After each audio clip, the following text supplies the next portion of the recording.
Bienvenue dans le 20h. Merci à tous de suivre RTI 1, les titres de ce journal. Il est rentré hier soir du Maroc. Le président de l'Assemblée nationale de Côte d'Ivoire a participé à Rabat aux travaux de la 27e Assemblée régionale Afrique de l'APF, l'Assemblée parlementaire francophone. Le point de ce séjour marocain en début de journal. Le Premier ministre Amadou Gon Coulibaly a reçu ce mardi une importante délégation du Parti communiste du Vietnam, parti au pouvoir.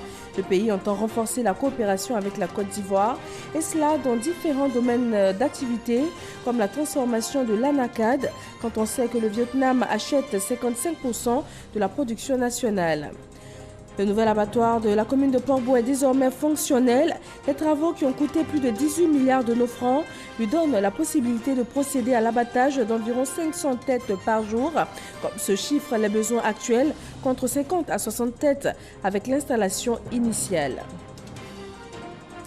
Et puis au Burkina Faso, la peine de prison à vie a été requise contre les généraux Gilbert Diendéré et Djibril Bassolé. Ils sont tous les deux les principaux accusés du procès du putsch manqué de 2015.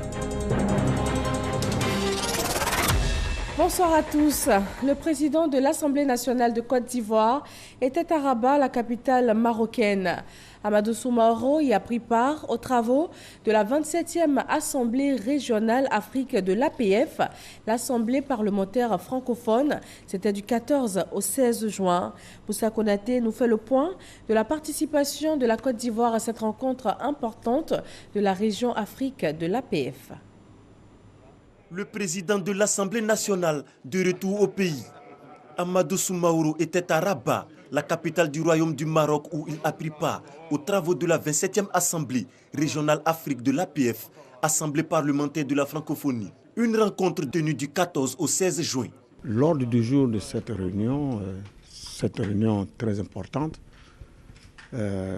entre autres, il y avait l'intégration régionale en Afrique.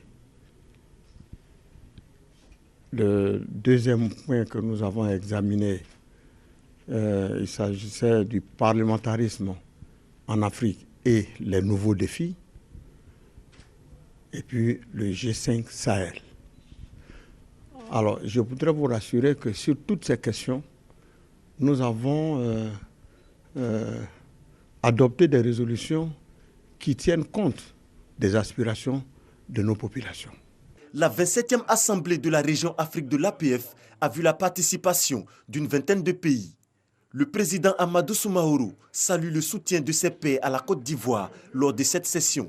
Nous avons veillé au respect de la souveraineté nationale de notre pays. Nous avons aussi veillé à la non-ingérence dans les affaires intérieures de la Côte d'Ivoire. L'APF a respecté mot à mot ces dispositions qui sont contenues dans sa charte. Nous avons été soutenus par tous les États membres à cette réunion. Et c'est l'occasion pour moi de remercier tous mes homologues qui nous ont soutenus comme un seul homme. C'est la ville de Kinshasa, capitale de la République démocratique du Congo, qui va abriter la 28e Assemblée régionale Afrique de l'APF en 2020. À peine rentré en Côte d'Ivoire, Amadou Soumaoro a échangé ce mardi avec des membres du bureau politique du Parti communiste vietnamien. Ils sont conduits par le président de la commission centrale en charge des masses populaires et l'éducation. Ils ont parlé du renforcement des relations entre les deux pays, notamment au niveau parlementaire. La délégation a invité le président de l'Assemblée nationale de Côte d'Ivoire à effectuer une visite au Vietnam. Et cette délégation du Parti communiste du Vietnam a également été reçue par le Premier ministre Amadou Gon Coulibaly. Alexis Ouedraogo. La Côte d'Ivoire, c'est le deuxième partenaire commercial du Vietnam en Afrique. Le pays entend renforcer cette coopération dans plusieurs secteurs, allant du commerce à l'investissement dans des projets à fort impact sociaux. Ce mardi à la primature, le chef du gouvernement a reçu une importante délégation du Parti communiste vietnamien. Depuis la mise en place de la politique de renouveau en 1986, le Vietnam a enregistré des progrès importants avec une amélioration des conditions de vie de sa population. Une expérience qu'elle entend partager avec la Côte d'Ivoire, mais surtout travailler à faire que les deux pays soient passerelles l'un de l'autre pour les marchés d'Asie et la sous-région ouest-africaine.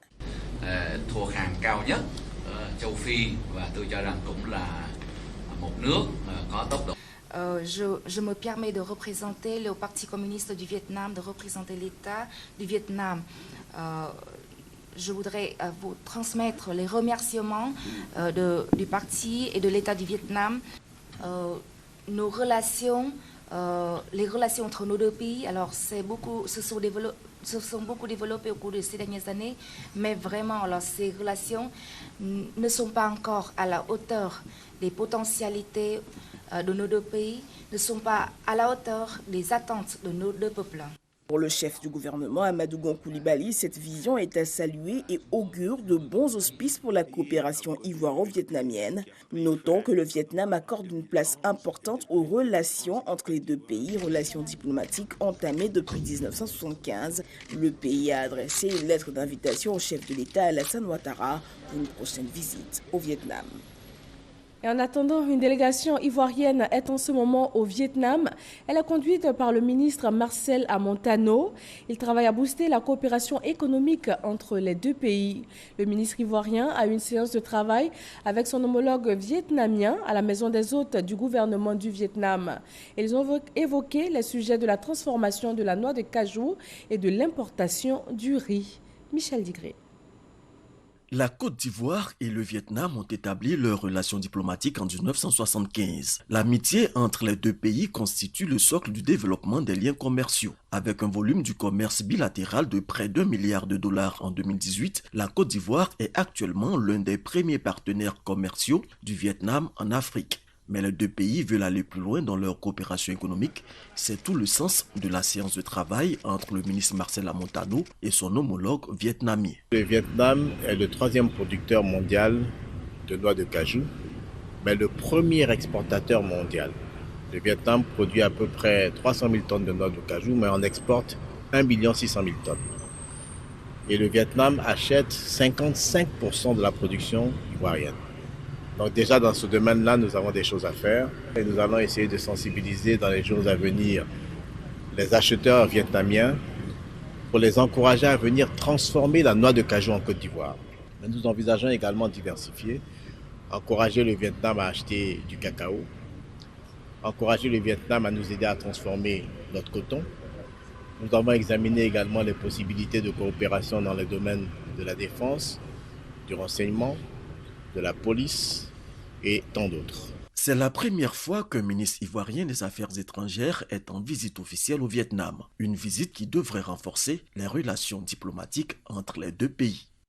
L'Assemblée nationale de Côte d'Ivoire a adopté ce mardi un nouveau texte de loi. Il contient des innovations telles que le travail d'intérêt général pour punir certains actes et désormais certaines peines peuvent être fractionnées avec emprisonnement ferme et emprisonnement avec sursis. Les députés ont également adopté le projet de ratification de l'ordonnance relative à l'élection des sénateurs. Au sujet de la création en 2020 d'une monnaie unique pour la zone CEDEAO, la réunion des ministres de l'économie et des finances et des gouverneurs de banque centrale a pris fin aujourd'hui. Outre l'échéance 2020 qui sera respectée, les ministres des finances ont fait des recommandations. Elles portent entre autres sur le choix de la dénomination de la monnaie unique. Jean-Jacques Ouamé. La monnaie unique au sein de la communauté économique des États de l'Afrique de l'Ouest, CEDEAO, est une opportunité à saisir par les États. Au niveau de la CEDEAO, donc, depuis plus de 30 ans déjà, le processus de l'adoption d'une monnaie unique donc, était en discussion. Et les chefs d'État actuellement donc, au pouvoir dans notre zone ont pris le dossier en main et se sont fixés donc, comme objectif 2020. C'est une monnaie unique en tenant compte donc, de la taille de notre marché. Au niveau de 15 États, c'est une monnaie donc, qui va beaucoup apporter à notre économie et à nos peuples.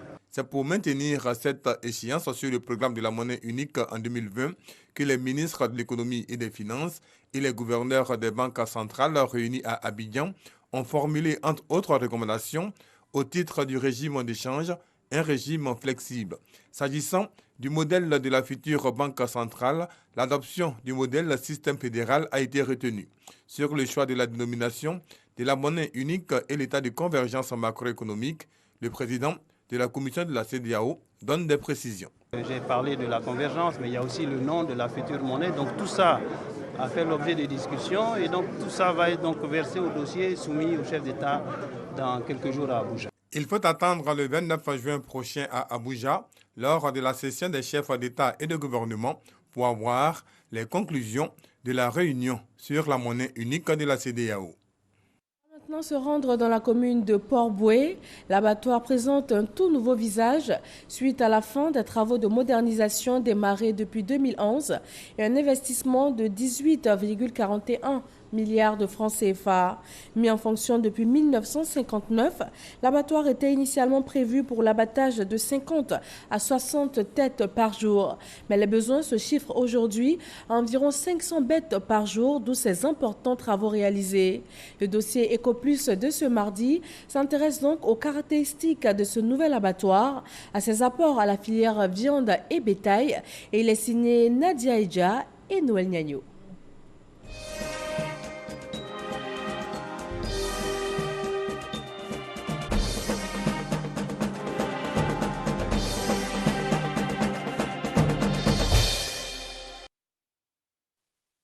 Rasman Zougrana, la quarantaine révolue. Il est le responsable des chevillards de l'abattoir de Port-Boué.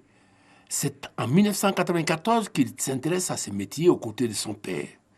Cela fait donc 25 ans d'expérience parmi les 130 chevillards que compte l'abattoir. Chaque matin, il supervise les activités sur le marché de gros. D'ici part toute la viande de bétail qui alimente les marchés du district d'Abidjan pour la consommation. La viande est vendue au prix de gros à 2000 francs CFA le kilogramme à l'abattoir quand le prix de détail varie selon les communes. On vend à 2200.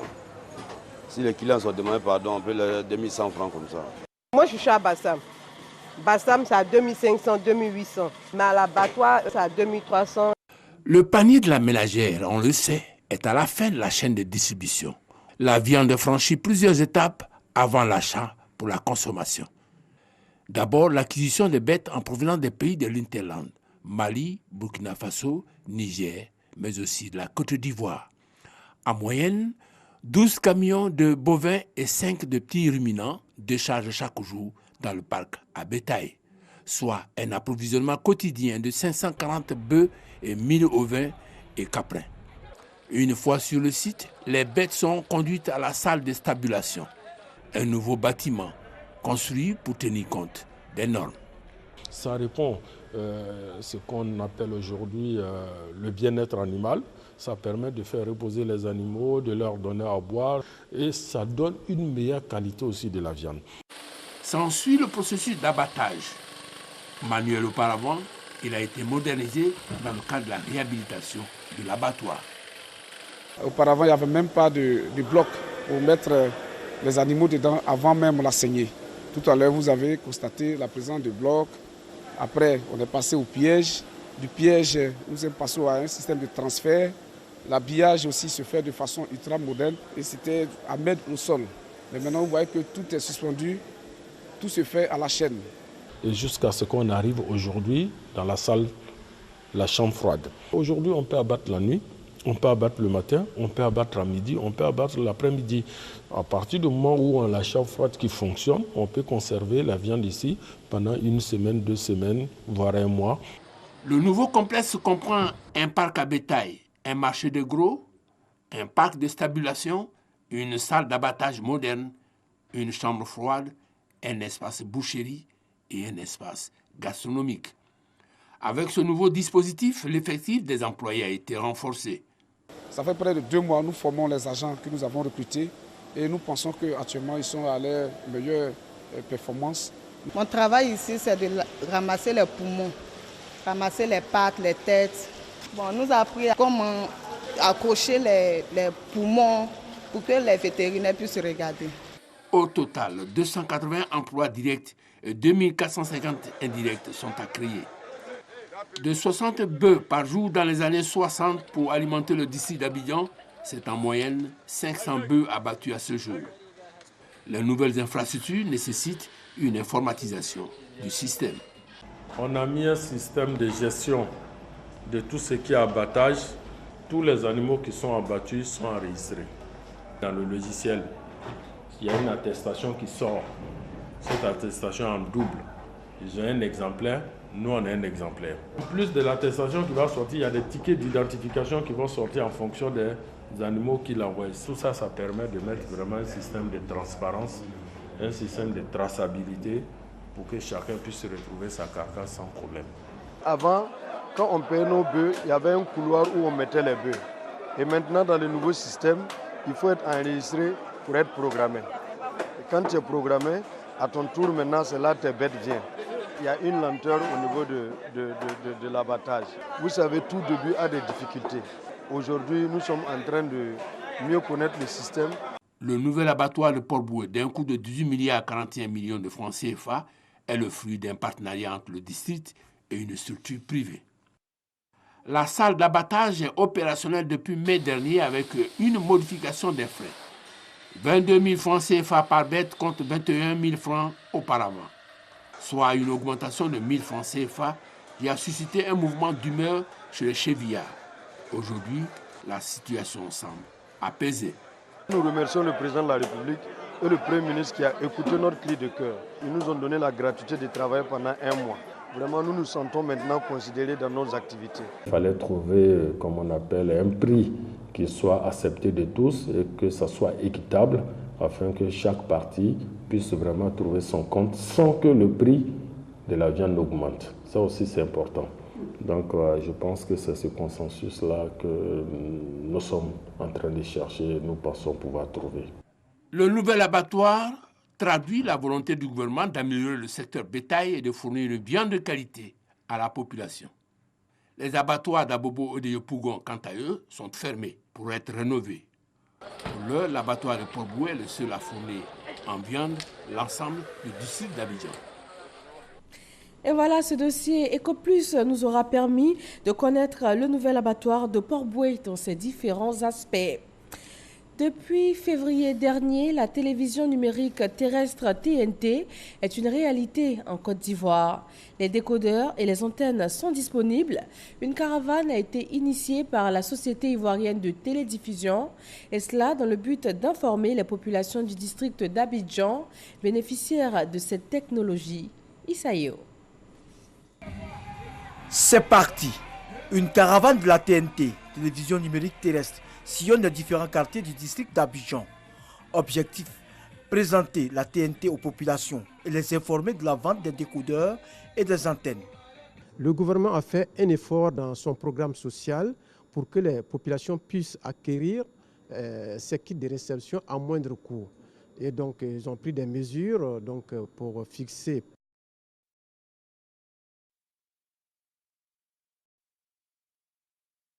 exonérés de droits de taxes et de TVA pour que effectivement les populations puissent l'acquérir facilement. Il est question de sensibiliser les populations pour s'approprier ces kits de réception. Il faut que tout le monde soit à la TNT à partir de juin 2020. Cette caravane permet aux importateurs d'expliquer comment se procurer les décodeurs et les antennes.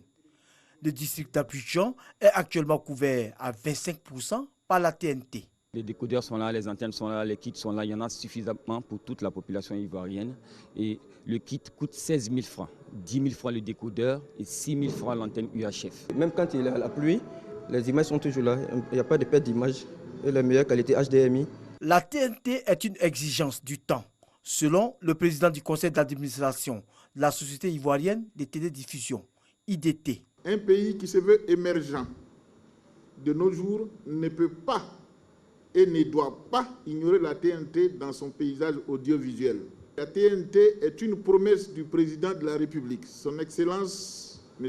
Alassane Ouattara, au peuple ivoirien, à savoir la promesse de mettre à la disposition des ménages de Côte d'Ivoire un confort de réception du service de l'audiovisuel, favorisant ainsi l'ouverture officielle du paysage télévisuel ivoirien à plusieurs opérateurs de production de télévision et de radio.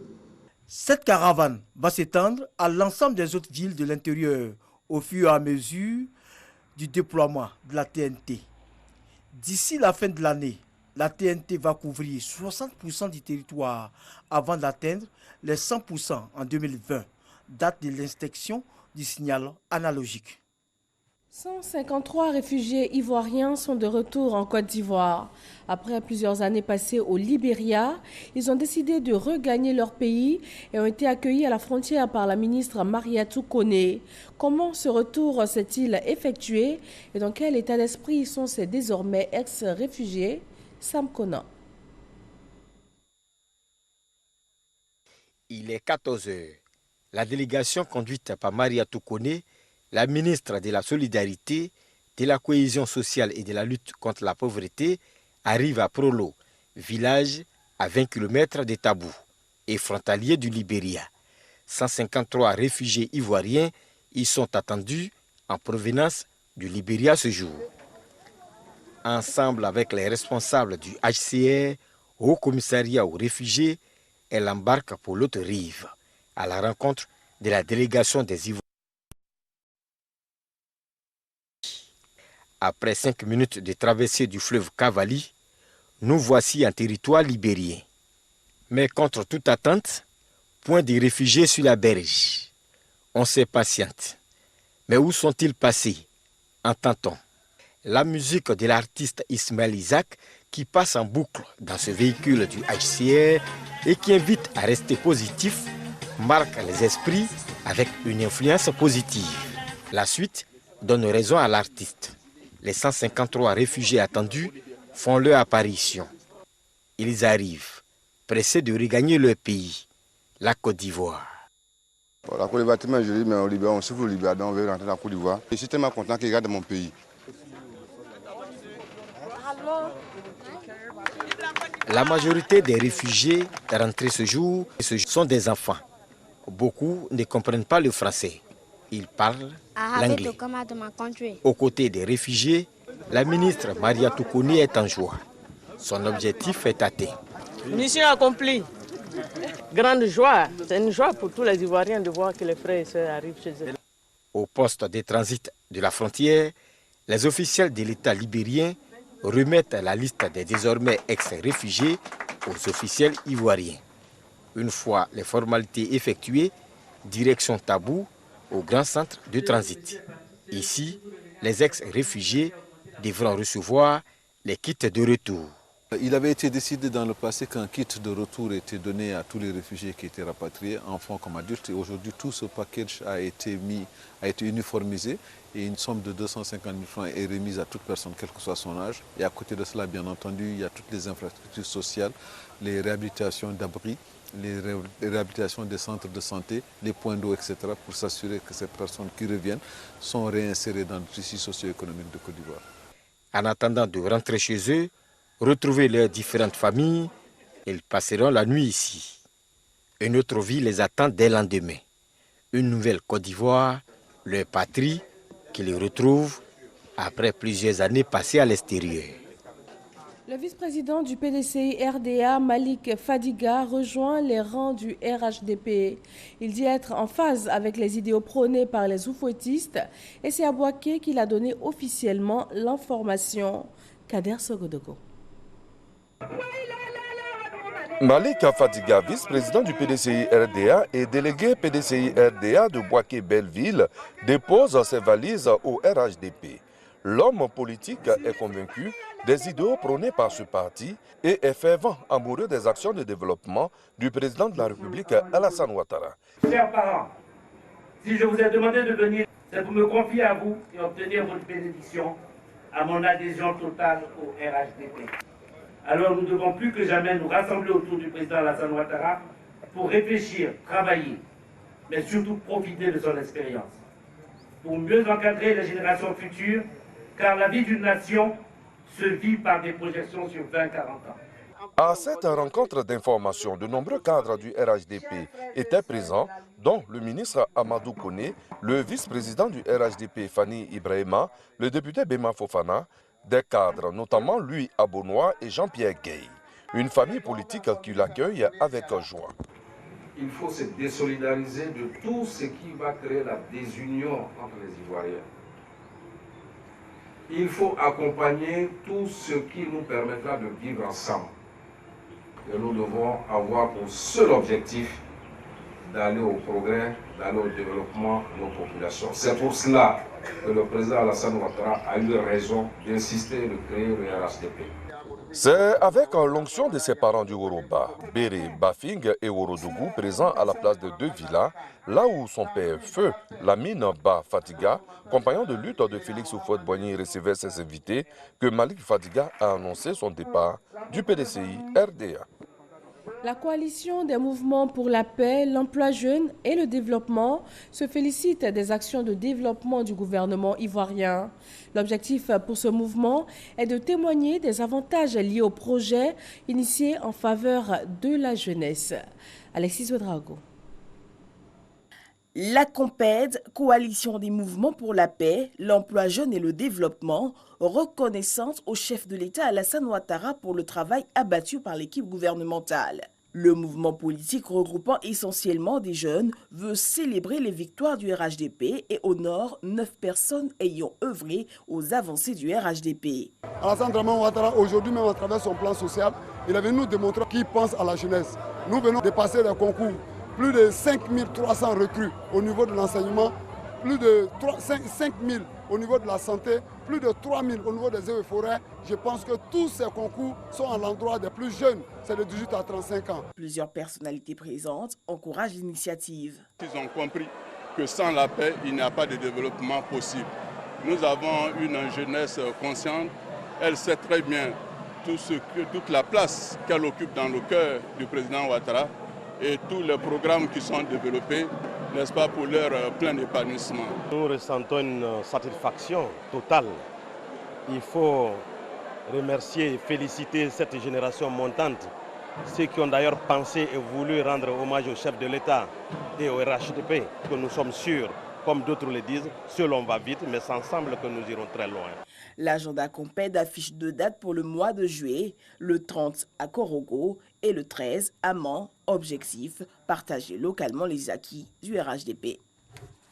Le groupement des partis politiques pour la paix, GPP, a tenu un point de presse ce mardi. Composé de 13 partis, le GPP a appelé les partis politiques ivoiriens à œuvrer au renforcement de la cohésion sociale en Côte d'Ivoire. Ahmed Traoré et Moussa Konaté. Ils sont au nombre de 13 et ont décidé de fédérer leurs énergies au profit de la paix. Après avoir analysé la situation sociopolitique du pays, le groupement des partenaires politiques pour la paix, GPP, déclare: Il s'agit pour nous de livrer à la face du monde entier notre message en interpellant une fois encore la classe politique ivoirienne à mettre bas la terre face à nos différends. Le GPP interpelle chaque acteur politique afin de faire preuve de mesure dans leurs propos et de favoriser la cohésion sociale en évitant la division. Le GPP invite tous les acteurs à œuvrer pour la paix et la cohésion nationale dans leur comportement et leurs propos. Le GPP estime qu'il faut favoriser la stabilité du pays en s'engageant pour une véritable cohésion sociale, ce en mettant un terme au dérapage. Suivons ensemble quelques réactions de partis politiques membres du GPP au sortir de cette conférence de presse. Nous dénonçons tout propos qui aurait tendance à créer des remous sociaux. Nous disons que la Côte d'Ivoire, qui sort de longues années de crise, n'a pas besoin de ça. Les populations ont besoin de quiétude, les populations veulent qu'on lutte pour leur bien-être. C'est le programme politique qu'il faut proposer. On a besoin de programme politique, on n'a plus besoin de querelles. Sommes-nous capables de faire quelque chose demain pour pérenniser la paix et la stabilité? D'accord. Mais des propos haineux, non. Proposons quelque chose pour la société future regardons devant. Demain est mieux. Donc nous interpellons vraiment le peuple ivoirien à rester tranquille et vraiment passif et à activer véritablement la paix. Nous avons perdu beaucoup de personnes, nous avons vraiment perdu beaucoup d'Ivoiriens. Nous ne souhaitons plus jamais que cela se répète. Et donc nous veillons à cela.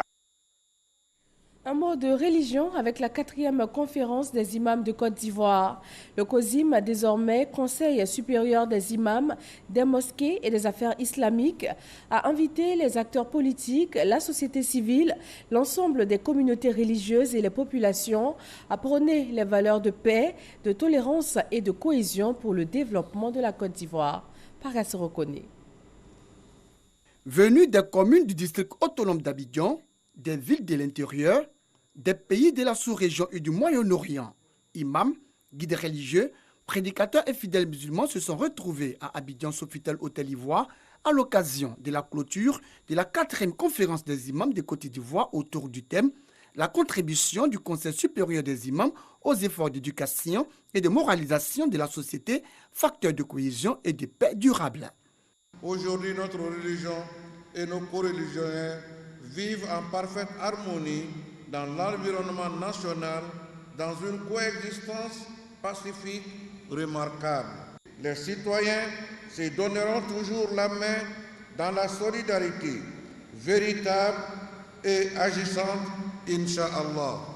Les imams du COSIM, désormais Conseil supérieur des imams des mosquées et des affaires islamiques, ont au cours de cette conférence exhorté acteurs politiques, communautés religieuses et traditionnelles, leaders d'opinion, femmes et jeunes à prôner les valeurs de paix, de tolérance, de cohésion et de réconciliation pour le développement de la Côte d'Ivoire. Le message des guides religieux, appuyé par le ministre de l'Intérieur et de la Sécurité, représentant le président de la République, Alassane Ouattara.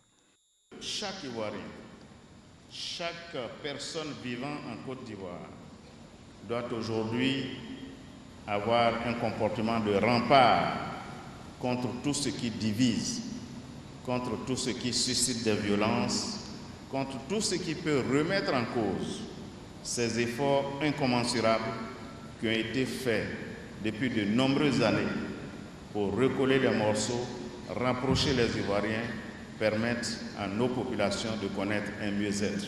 Message des délégations des pays de la sous-région et du Moyen-Orient, l'acte de motion à l'endroit du président du COSIM et du chef de l'État pour ses efforts de paix et de réconciliation, prières et bénédictions des temps forts qui ont également meublé cette 4e conférence des imams de Côte d'Ivoire.